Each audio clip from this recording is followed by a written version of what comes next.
friends, and welcome to my YouTube channel. My name is Hannah and I am with the Doodlebug in Jasper, Indiana. And today I just wanted to do a little quick kind of how-to for heat embossing. And I know a lot of you that come into the store, I guess I should say we are also a brick and mortar store. I know a lot of you that come into the store have a lot of questions about heat embossing because we're all at kind of different stages in our crafting, and I've got a lot of new crafters out there. So I wanted to just, talk to you a little bit about heat embossing today. So whenever you are going to heat emboss something, you do need a couple very basic tools. And then we're also going to talk about a few that I suggest as add-ons just to make it a little bit easier for you. So you're going to need an embossing pad. You can use some of your regular colored stamp pads, your ink pads, because they stay juicy long enough. They're not fast drying, so they will actually hold your embossing powder to them. But today I'm going to talk about two different heat embossing pads. So one is going to be by Wow, and the other one is a Versamark. Then of course you're going to need embossing powder. Okay, I'm going to be using a white from Hero Arts today. Little tip with these, look for something that is more of an ultra fine if you're going to be doing words. If you're doing bigger, thicker images, then you can use all kinds of fun stuff. There's all kinds of embossing powders out there, really chunky ones too from mixed media. Oh, their possibilities are endless, but I'm not going to overwhelm you. We are starting small and basic today, so we're just going to be using a word stamp. And then something for anti-static is also another add-on that you don't have to have, but we're going to talk about that. So what do you have to have? We'll go back to that. So you have to have an ink to put down that your embossing powder can stick to. You have to have embossing powder, and then you also have to have a heat tool. And I am using the Ranger one today. Biggest reason why is that's the one I have at home, and I am actually working out of a hotel room in Vegas right now. I'm here for a trade show, and it's not my trade show, so I am filling my time just a little bit during the day. And I'm doing some videos from the hotel room. And this one is really small and it's lightweight. It is a great heat tool. I use it more for mixed media and drying things. I do have some embossing heat guns that I love a little bit more than this one, but I'm going to show you some tips on with both of them. This one will heat emboss. It just takes longer. That's it. It's not that like it can't. It just takes a little bit longer for it to heat up your project. So, so anyway, that's what you have to have. You have to have a pad, you have to have a heat tool, and you have to have embossing powder. And as far as stamps or what you want to, the image you want to emboss, you could do things with stencils, but we're going to be doing stamps today. All right, so let's go ahead and get started. First of all, let's talk a little bit about the different types of embossing pads. So this one by Wow, it is more of a sticky pad. Okay, so when it goes down onto your paper, it's sticky, and it's not like glue sticking. Okay, it's not a glue pad, and it, as it says here, ultra slow drying. So that gives you a little bit more time to work and create. The one by Versamark, it has some stick to it, not quite the same as the Wow, and it also works as a watermark as well too. So that's where we're going to start. So we're going to look at that first, and how those guys are a little different that way. All right, so I have a classic Tim Holtz stamp platform, again, because I'm traveling and it's little. My Misty was a little bit bigger to pack. Sadly, these are not available anymore, so please don't judge me on that. But this is what I still have at home. And I know that what you sell is what you should use, but I do like this little guy, and I am a single mom on a budget, so this guy is in my crafting stash, and that's what I'm using. All right, so first I'm just going to do a little sample one here. So I'm going to pick up my pad, and then I'm going to do the Versamark. So I'm stamping up here in the lid, trying to watch where I am in camera. Okay, and I'm just going to stamp it down. Okay, do it again. I moved a little bit. Hopefully we're still lined up. think we are. We're gonna see.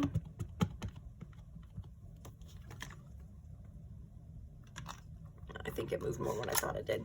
Yep, it did. So I'm gonna flip it over. That's the beauty of paper. Oh, and just so you know, I'm a one take kind of girl. If something messes up or doesn't go the way it's supposed to on camera, you know what? That's real life, guys. I don't start over. We adapt. Okay, so there you go. I want to try and get you to be able to see that watermark a little bit better on camera. That's what I'm working for here. So this one here, if you can see, it's just a little bit darker. That's what the watermark does, okay? So the watermark, and it will stay like that. So the watermark, once it dries, it's just a little bit darker than what the paper is. So it's not something that you're gonna use for people to see your sentiment, but it does give nice texture to the background. So a lot of people will just kind of randomly stamp on a background with the watermark just to create that effect. Now when we do, move this just a little bit, okay? Now when we do the wow, I didn't even bring a stamp cleaner or anything with me. When we do the wow, yeah, you can still see a little bit of it, but when it dries, it's going to be gone. You're not gonna have that watermark on there anymore. So those are just, you know, the difference between watermarks.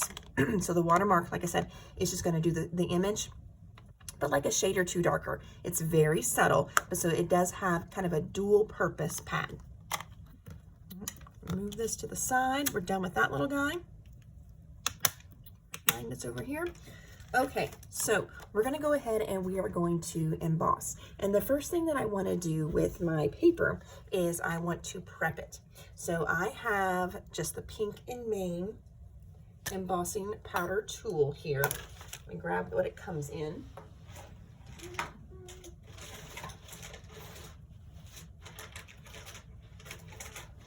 Well, I can't find my bag that I did pack it in, but it's their anti-static brush. And then whenever you get it, you're gonna fill it with the anti-static powder.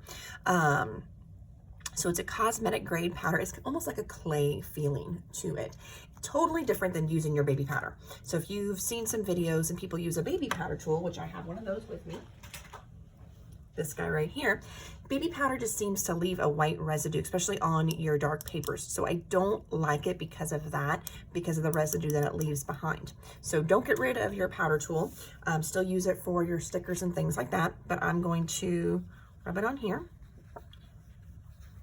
Okay, so you can kind of see a little bit of it there, and then I'm just gonna tap it off. I'm not gonna wipe it off though, because that defeats the purpose. So don't wipe yet. Okay, so you just wanna put a little layer down on there. I'm gonna close it back up, just like so. Really easy to add more. So this just unscrews, and then you're gonna add more of that clay powder into the bottom. Okay, so I've got that.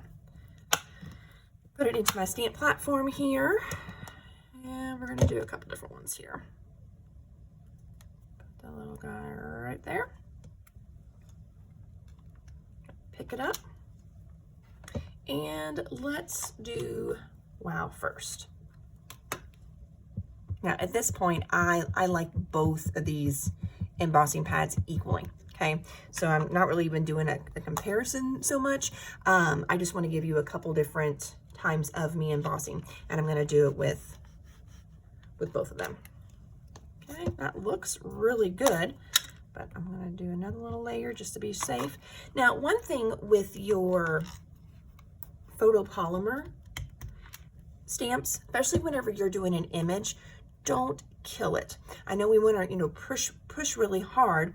And if you're using some kind of stamp platform, you don't have to kill the stamp. What you will do when you do that, especially with something very fine verbiage, you're going to push that stamp down so hard that you're going to kind of distort the image. A lot of people are getting really mad at their stamps, and when I watch them stamp, I'm like, nope, it's not the stamp, sweetie, it's you. You're pushing so hard that you're pushing that rubber down, and it's causing it to expand, and you're distorting the image. So don't kill it. Okay, all right, so now I've got that stamped on there. Move that to the side. I like to take just a little scrap piece of paper. You can also do a little tray too if you've got one big enough to hold your paper. And now I'm just going to sprinkle right on top, okay? And tap it off. Now, even with the anti-statics, I do find that sometimes you've got some bigger chunks that want to hang around. And then I just use a little paintbrush to knock them away, okay? All right, so let's see if you can see that. Okay, so if you can yes, all right. So do you see how it looks really grainy? All right, now when we are done with this, it should look nice and shiny. And that's how you can tell it is done. I actually forgot to pack my paintbrush.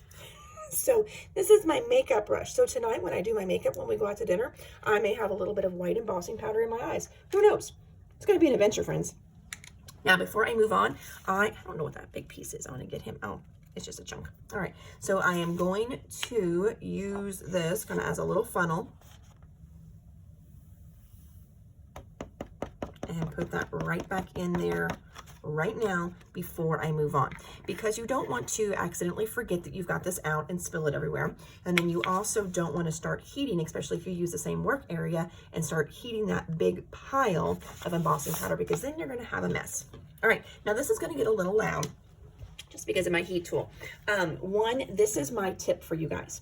When I go to heat emboss, a lot of times I will start just a little bit from the bottom. And what that does, just like this, what that does is it heats up the paper a little bit.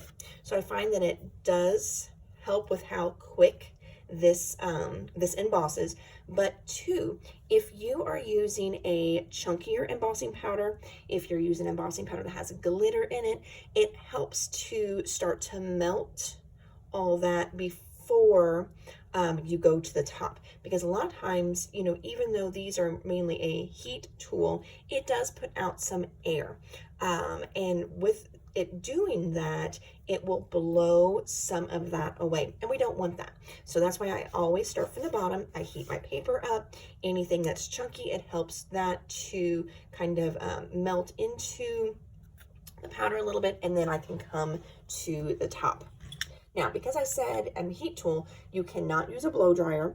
A blow dryer, one, does not get hot enough. I mean, you don't want a blow dryer that will melt things, right? Because it would melt your hair, which is not a good thing.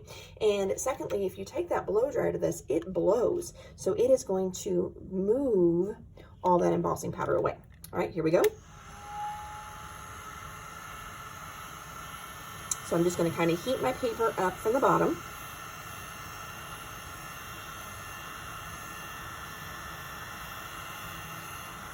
Okay, now I'm going to move to the top. And as it starts to turn, I'm going to show you guys what you are looking for. And you can go back and forth. Usually I suggest just staying in one spot, and then that way you get a nice, even emboss.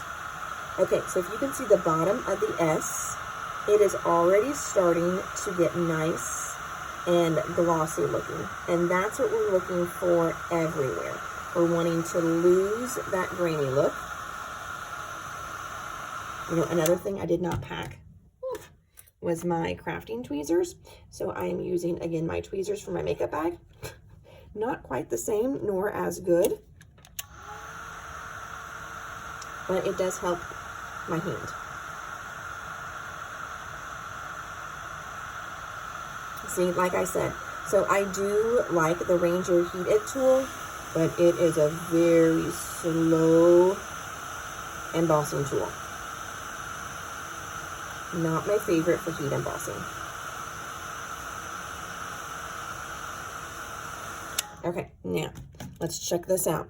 So see how it is starting to get really glossy, and then we've still got grainy look, so that means it is not done yet. I see a lot of people that will stop at this point, but if I go and I touch this, I can probably flick a lot of that away, which we don't want.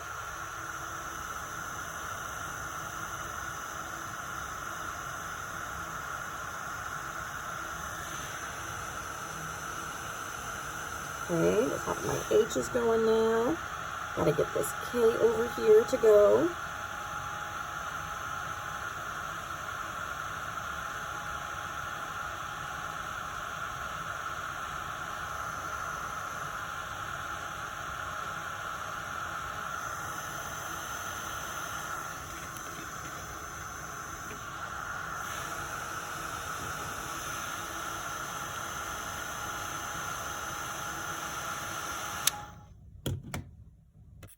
Okay, looking good. Now, one thing that's really cool about embossing powder is that you can actually, while it's warm, you can add. So if you feel like you want one spot a little darker, you can actually add onto here.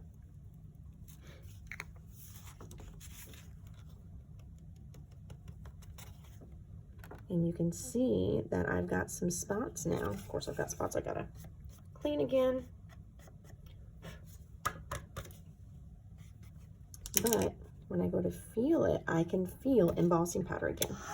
So you can actually layer embossing powder on top of itself.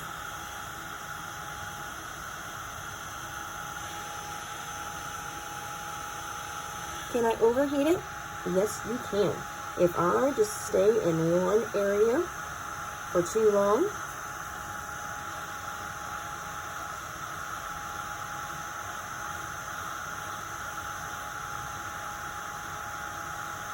that's what I'm going to purposely do here. I'm going to overheat it.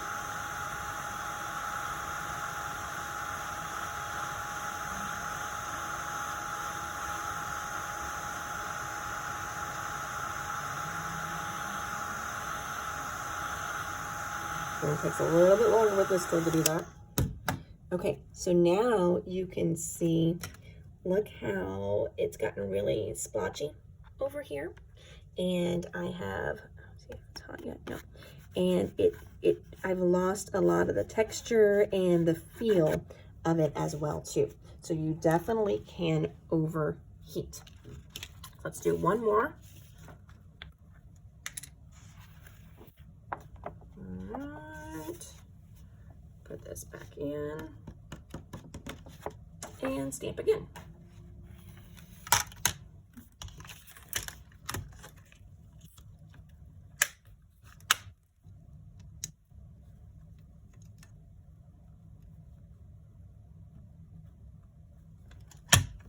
Down, set that to the side. Probably should do this again since I'm gonna just add a little bit on here.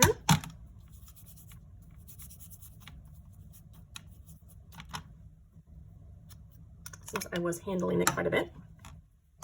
And get some ink going on here. Now, at this point in the video, I'm just going to do the exact same thing again. Okay, this time I'm just using the Versamark. Okay, so you can see right there, you've got that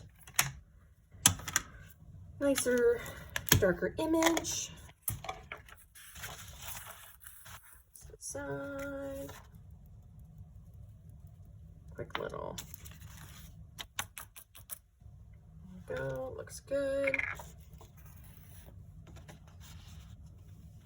There's also things called embossing pins.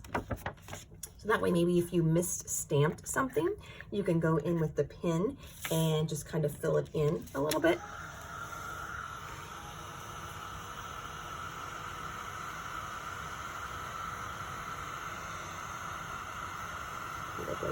Just a little bit. And one thing I did not do is I did not come in with my handy dandy brush and get any little stragglers.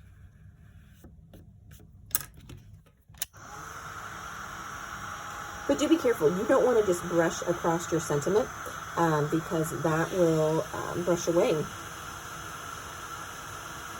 everything that you just put on there. Okay, so I'm going to bring it up because I can already see the bottom starting to turn. A little hot on my hands.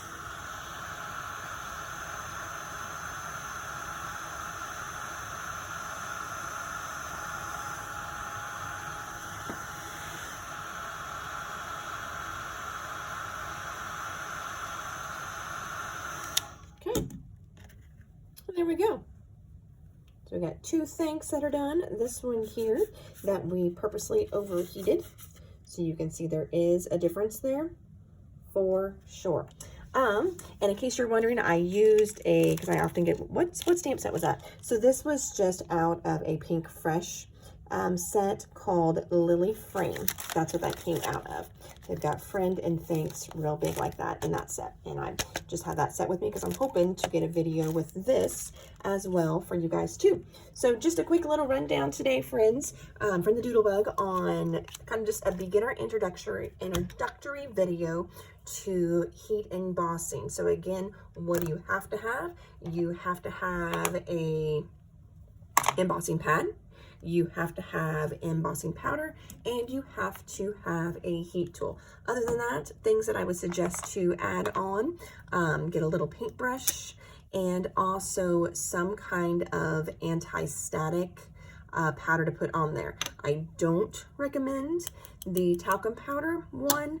That's what we used to always use, and then we had a little little bag, but that bag gets really messy, and then you've got to store it in something. So I do like the Pink and Mean anti-static tool because it's in its own little compartment. The lid really stays on nice and tight, so it's not going to fall off into my crafting bag and get powder everywhere. So that is a good little add-on too. So, all right, everybody, thanks so much for tuning in and hanging out with me today. Again, I'm Hannah from the Doodlebug in Jasper, Indiana. If you like what you saw, you know, subscribe to our YouTube channel here. I do try to post our Facebook Lives and little technique videos occasionally as well too. And then you can always shop us online at www.thedoodlebuginc.com. Thanks, everybody, and have a great rest of your day. Bye.